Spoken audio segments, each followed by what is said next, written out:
it's Renee here, and you're watching the 6th episode in Crafting Exodus, where we've been looking at the book of Exodus.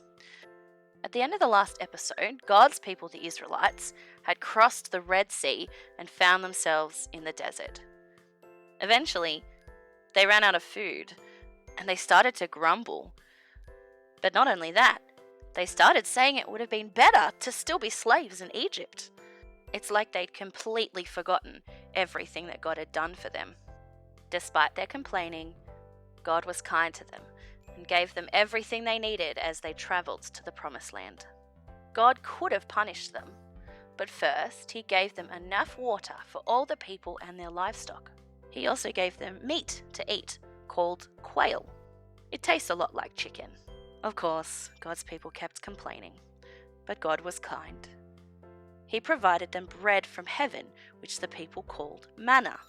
Manna is a word that means, "What is it?" because the Israelites had never seen anything like it before. Each day, they would collect enough for that day. If they collected more, it would be rotten by the very next morning. God wanted to teach His people to trust Him. In Exodus chapter 16, we read that the bread and the quail rained on the people from heaven. Can you even begin to imagine what it must have been like? To look up and see bread and meat falling from the sky? God was faithful and He provided food for His people as they travelled towards the Promised Land. And while the Israelites grumbled, God was still kind to them.